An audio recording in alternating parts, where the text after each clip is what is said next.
1928, un homme va donner la pleine mesure de lui-même. Il s'appelle Richard Byrd. Sa vie est animée par deux passions, les pôles, nord et sud de notre Terre, et l'aviation. Pour la seconde fois, il décide de les mêler ensemble, direction l'Antarctique. Richard Byrd, celui-là même qui 2 ans plus tôt a réalisé le premier vol aller-retour au pôle Nord, félicité pour cela par Amundsen, Richard Byrd fonce vers le pôle Sud. Une expédition scientifique, une expédition constituée comme un puzzle, conçue, montée et animée par cet officier, contre-amiral de la marine des États-Unis.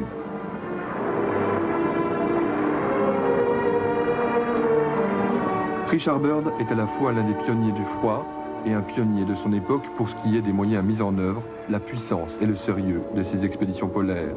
L'entreprise est à la mesure de la volonté de cet homme.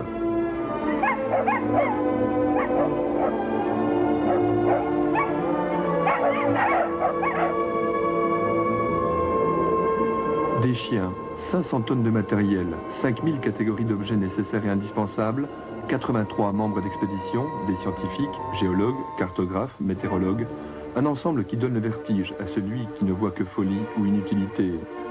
Un ensemble homogène, harmonieux et vital pour celui qui veut aboutir, qui veut triompher de cet univers hostile, pudique et capricieux.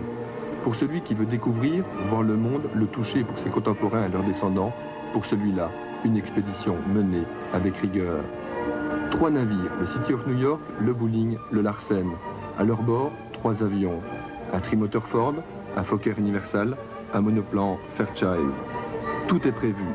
Pour ce qui ne l'est pas, une bouée de sauvetage.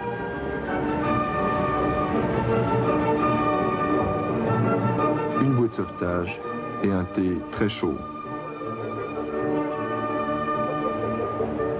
Décembre 1928, baie des Baleines, la base se construit, Little America prend forme, la vie s'organise.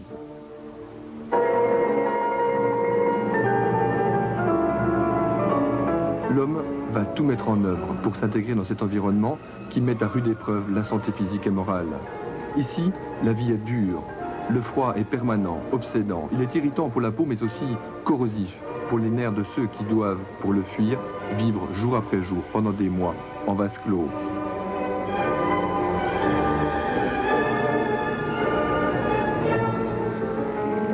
L'avion, c'est l'œil de cette expédition. Grâce à lui, certainement des dizaines d'années d'investigations cartographiques ou géologiques menées au niveau du sol, des années de souffrance résumées à quelques vols, plus ou moins réussis, tous aussi dangereux. Mars 1928, pour Gould, Balchen et Youn, les études géologiques tournent court. SOS, Fokker détruit, position incertaine. Le baromètre n'est jamais autant descendu. Le graphique de ces variations ressemble à des montagnes russes. Ils sont isolés dans un décor complètement surréaliste. 12 jours qu'ils sont partis, 8 jours qu'ils sont espérés, et enfin une éclaircie, ou plutôt un néant gris-jaune, une purée de poids odieuse que Richard Byrd franchira comme un aveugle pour sauver 3 hommes d'une mort certaine.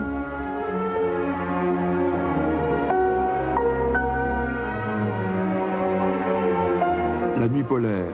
L'univers semble se refermer sur eux, sur ces scientifiques triés sur le volet, sur ces hommes sélectionnés avant le départ pour leur sociabilité. Ici, il faut coexister, ce qui bien évidemment n'interdit pas les plaisanteries.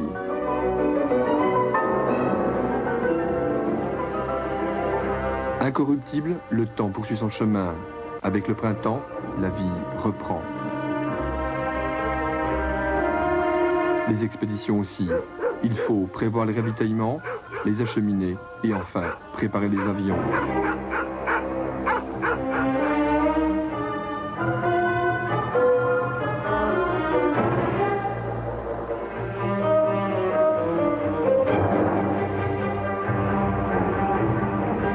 Ici, chaque étape, chaque mouvement pour un repérage cartographique est un travail de titan.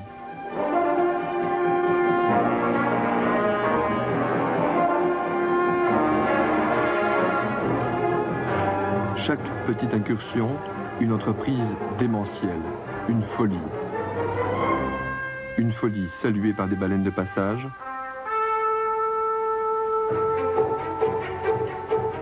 salué par des phoques amusés, et enfin par des pingouins médusés.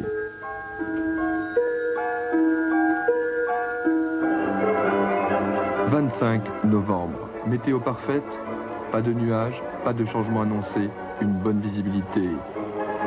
Richard Byrd se prépare pour un vol sur le pôle sud. Plus de 6 tonnes de matériel embarqué, tout est dit, les dés sont jetés. Des dizaines, des centaines de notes, de relevés, de photos. Un seul élément ne sera pas du vol retour de cette première, un drapeau américain, lesté et largué à la verticale du pôle sud.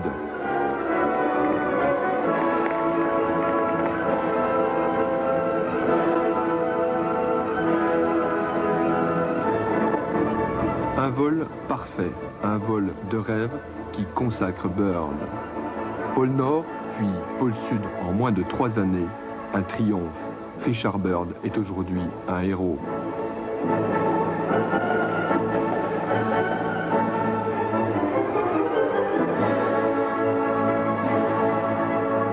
Le City of New York est prêt à appareiller. Vendredi 28 février 1930, Richard Byrd quitte Little America. De l'émotion, mais pas de tristesse. Déjà, Richard Byrd sait qu'il reviendra. Ses recherches ne sont pas achevées et de plus, la fascination exercée sur lui par les espaces vierges du continent blanc n'ont pas faibli.